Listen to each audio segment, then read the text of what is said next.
আমরা আজকে মৌন মিছিল করছি। আগামীকালকে আমাদের সদস্য সচিব ঘোষণা দেবেন।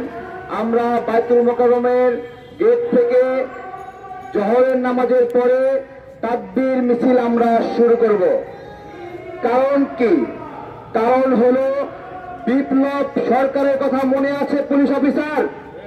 সে এই তাকবীর দেওয়ার কারণে আমাদের ভাইদেরকে গ্রেফতার করেছিল এবং বলেছিল তাকবীর এটা নাকি জঙ্গিদের স্লোগান।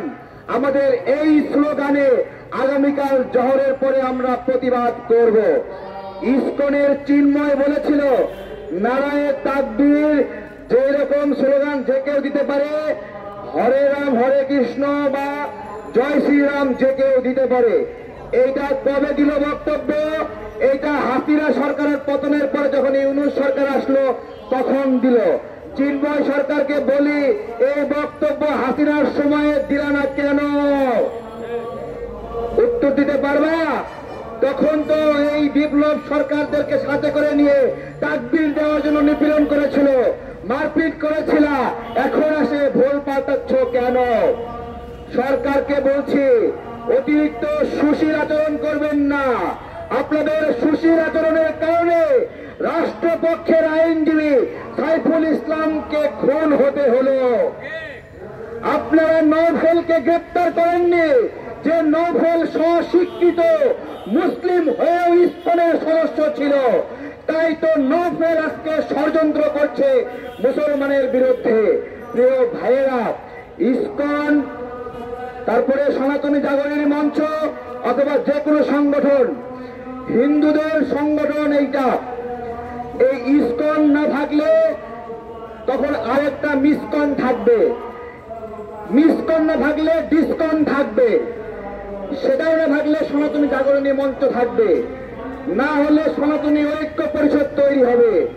বিষয়টা সংগঠনের নামে নাকি আমরা হিন্দুত্ববাদের আগ্রাসনের শিকার হচ্ছি সেইখানে প্রশ্ন করছি আপনাদেরকে।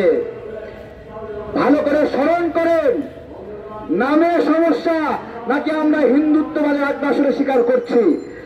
এই যে 8 দফা দিয়েছে সেখানে দেবোত্তর সম্পদের কথা উল্লেখ করা আছে যে হিন্দুরা বিভিন্ন পুরনো স্থাপনা বিল্ডিং এগুলোর নিয়ন্ত্রণ চায়। কেন? এগুলো দেবোত্তর সম্পত্তি।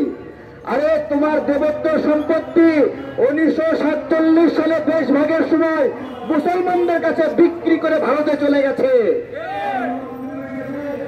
এই বাংলাদেশ যে সৃষ্টি হয়েছিল সেইটা একটা হিন্দু রাষ্ট্র হিসেবে সৃষ্টি হয়নি। এই যে 1,47,570 বর্গ কিলোমিটার, এইটা সৃষ্টি হয়েছিল 1947 সালে। আমাদের একটা পরিচয় আছে, সেই পরিচয় হলো আমরা মুসলমান এবং এই মুসলিম পরিচয় থেকে আমরা এই ভূখণ্ড পেয়েছি। এই ভূখণ্ড হিন্দু পরিচয়ে সৃষ্টি হয়নি। হিন্দু পরিচয় যদি সৃষ্টি হতো ওই আসাম আমার হতো, ওই পশ্চিম বাংলা আমার হতো। যেহেতু এই বাংলা অধিগোষ্ঠীগুলো আমাদের হয়নি তাই হিন্দু পরিচয়ের সৃষ্টি হয়নি। আমাদেরকে শুধুমাত্র বাঙালি বানানোর কেউ চেষ্টা করবেন না। আমরা বাঙালি মুসলিম এবং এই বাঙালি মুসলিম নিয়েই আমাদের দেশ ভাগ হয়েছে। যারা হিন্দু ছিল 1971 সালে অধিকাংশ এই দেশকে নিজের দেশ মনে করেনি, মনে করেছে তাদের দেশ ভারত, ভারতে চলে যায় এবং এই যুদ্ধের সময়ে তাদের ভূমিকা ছিল খুবই নগণ্য, খুবই নগণ্য। তাহলে আজকে দেশ ভাগের পরে এত বছর পরে এসে আমরা সেই হিন্দুত্ববাদের নিপীড়নের শিকার হচ্ছি। ভাইয়েরা, সবচেয়ে গুরুত্বপূর্ণ বিষয়, হিন্দু ভাইয়েরা বৈষম্য কথা বলে।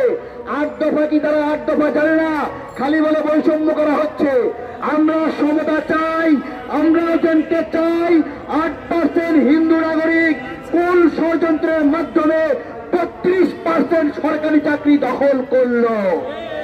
সমতা চাই আমরা। মৌন মিছিল শুরু হবে, কথা বলবো আমাদের নেতৃবৃন্দ। ধন্যবাদ সবাইকে।